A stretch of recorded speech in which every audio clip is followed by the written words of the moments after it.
5th, 2008, 2:47 a.m., a military base in Virginia. An alarm goes off. Not a fire alarm, not a security breach, a digital intrusion alert.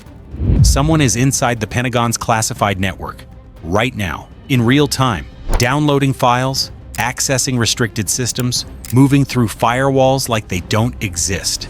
The cybersecurity team scrambles. They try to trace the connection.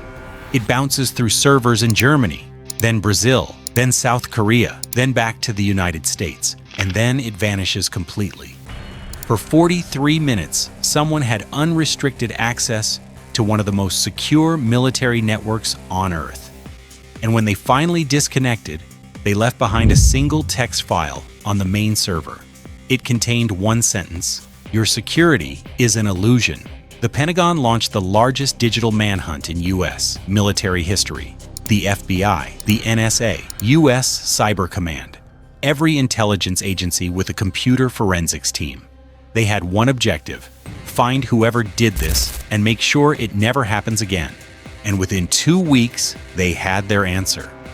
The intrusion came from a small apartment in Glasgow, Scotland. The person responsible was a 42-year-old systems administrator with no military training, no formal hacking education, and no criminal record. His name was Gary McKinnon, and what he told investigators would shock the entire defense establishment. "I wasn't trying to attack you," he said. "I was looking for evidence of UFOs." But here's the problem. By the time U.S. authorities issued an extradition warrant, Gary McKinnon had become the most wanted hacker in the world. And what happened next? The decade-long legal battle, the international controversy, the psychiatric evaluations, the government secrets that were exposed during his defense would turn a simple hacking case into one of the most bizarre and troubling cybersecurity stories ever told. Because this wasn't just about a man who broke into military computers. This was about what he found, and why the U.S. government was so desperate to make sure he never talked about it in public. Gary McKinnon wasn't a criminal. At least, he never thought of himself that way. He was a computer enthusiast, self-taught, obsessed with technology since childhood. Growing up in working-class Scotland, he spent his teenage years taking apart computers, learning programming languages, figuring out how networks functioned. By his 20s, he was working as a systems administrator for small businesses in London.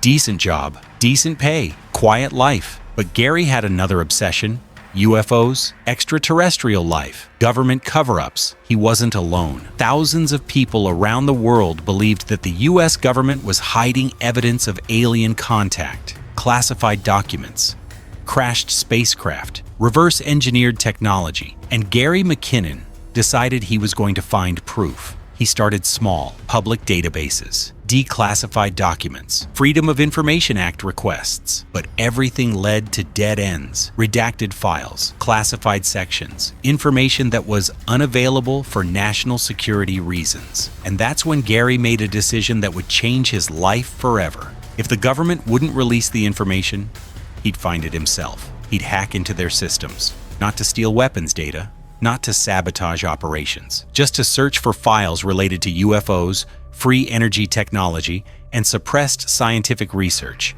He genuinely believed he was performing a public service, exposing the truth, holding the government accountable. And in early 2001, he began his search. The first system he accessed was a U.S. Army network in New Jersey. It wasn't difficult. The security was shockingly weak. Default passwords, unpatched software, open ports that should have been closed years ago. Gary used a simple Perl script to scan for vulnerable machines, found dozens of them, and logged in. No sophisticated malware, no zero-day exploits, just basic administrative access that should never have been available to an outsider. And once he was inside, he started searching. File directories, shared folders, classified document repositories. He found personnel records, payroll information, logistics data, but no UFOs. So he moved to the next system, and the next. Over the course of 2 years, Gary McKinnon accessed 97 different U.S. military and NASA computers. And he did it all from his girlfriend's apartment in North London using a standard 56K dial-up modem. But Gary wasn't just looking, he was leaving traces. Every time he logged into a system, he was creating logs, timestamps, IP addresses, digital fingerprints, and U.S. military cybersecurity teams were starting to notice strange login attempts, unauthorized file access, systems being remotely controlled. At first, they thought it was a foreign intelligence operation, China, Russia, North Korea, but the access patterns were too erratic, too unsophisticated. This wasn't a trained military hacker.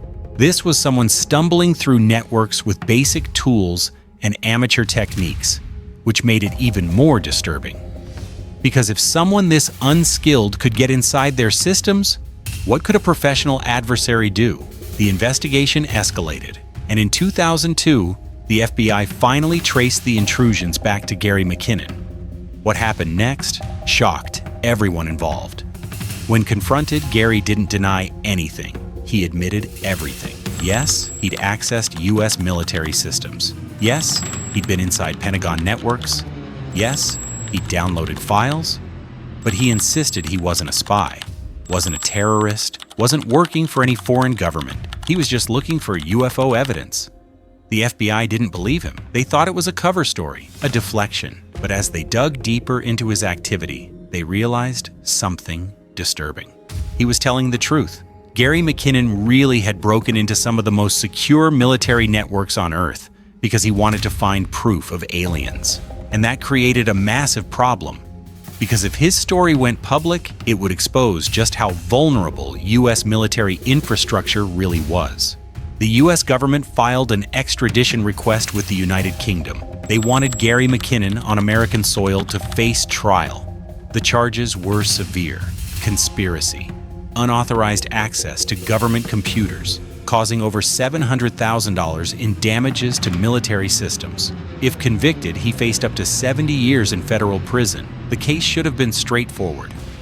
He'd committed the crimes. He'd admitted to them. Extradition seemed inevitable. But Gary's legal team mounted a defense that would drag the case through British courts for the next 10 years.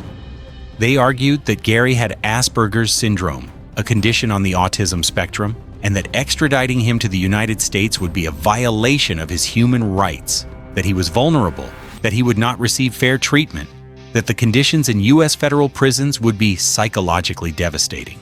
And they raised one more issue. What exactly had Gary found? During his time inside military networks, Gary claimed he'd seen something that the U.S. government desperately wanted to keep hidden. Not evidence of UFOs. That part of his search turned up nothing, but something else, something far more mundane, but equally embarrassing. He claimed he'd found evidence of non-terrestrial officers listed in military personnel databases, Excel spreadsheets with names, ranks, and assignments that didn't correspond to any known military branch. He claimed he'd seen references to ship-to-ship transfers between vessels that didn't officially exist, photographs of spacecraft that weren't in any public record. Now, defense officials immediately dismissed these claims as fantasy, misinterpretation of routine data, confusion caused by Gary's lack of understanding about how military record-keeping works. But Gary insisted. And the more the U.S. government pushed for his extradition, the more his legal team argued that this wasn't about justice. It was about silencing someone who'd seen something he shouldn't have. The case became an international spectacle. British tabloids ran stories about the UFO hacker. Human rights groups protested outside U.S. government buildings. Members of Parliament questioned whether the UK should extradite its own citizens to face disproportionate punishment in foreign courts.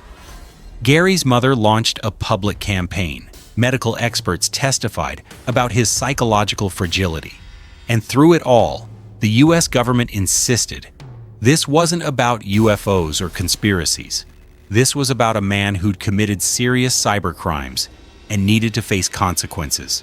But as the years dragged on, 2005, 2008, 2010, the case became increasingly complicated. Courts ruled in favor of extradition. Then appeals courts overturned those rulings. Home secretaries approved extradition. Then new home secretaries reconsidered. It became a political issue, a test case for US-UK extradition treaties. and Gary McKinnon remained in Britain waiting. And then, in 2012, something unexpected happened. British Home Secretary Theresa May announced that Gary McKinnon would not be extradited to the United States. After 10 years of legal battles, the decision was final. Medical evidence had convinced her that extradition would pose a serious risk to Gary's mental health, that he might attempt suicide if forced onto a plane to America. The decision was controversial. U.S. officials were furious. They argued that the UK was protecting a criminal, setting a dangerous precedent, sending a message that hackers could avoid consequences by claiming medical issues. But for Gary McKinnon, it was over. He wouldn't face trial in America. He wouldn't spend decades in a federal prison. He was free, but his life had been destroyed.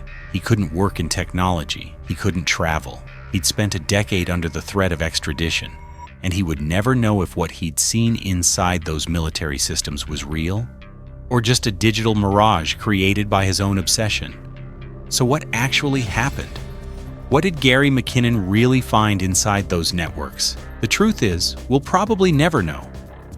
U.S. military officials insist that his claims about non-terrestrial officers and secret spacecraft were either fabrications or misunderstandings of routine administrative data. That he saw mundane personnel records and, because of his UFO obsession, interpreted them as evidence of something extraordinary. But Gary maintained until the end that what he saw was real, that the files existed, that the data was there, and that the U.S. government's desperate attempts to extradite and silence him were proof that he'd stumbled onto something significant. Defense analysts who've reviewed the case offer a simpler explanation. The real secret Gary McKinnon exposed wasn't about UFOs, it was about security. He proved that U.S. military networks, systems protecting nuclear arsenals, troop deployments, classified operations, were shockingly vulnerable. That an amateur hacker with basic tools and no formal training could break in and roam freely for 2 years without being detected. That default passwords were still being used on critical systems. That firewalls were misconfigured, that nobody was watching. And that revelation was more embarrassing than any UFO conspiracy, because it meant that if Gary McKinnon could get in, so could China, so could Russia, so could any foreign intelligence service with trained operatives and sophisticated tools. The Pentagon's response after Gary's intrusions was immediate and massive. Complete overhaul of network security protocols. Mandatory password changes across all systems. Implementation of intrusion detection systems. Creation of U.S. Cyber Command as a unified military cyberspace operation. Billions of dollars invested in digital defense. All because one man with a 56K modem and a UFO obsession had walked through their front door. In 2015, 3 years after the extradition decision, the U.S. quietly dropped all charges against Gary McKinnon. No trial, no plea deal, no admission of wrongdoing. The case simply ended, and Gary disappeared from public life. No interviews, no book deals, no documentary appearances. He returned to working in IT under a different name, living quietly in London, staying as far away from military networks as possible. But the questions remain. What did he really see?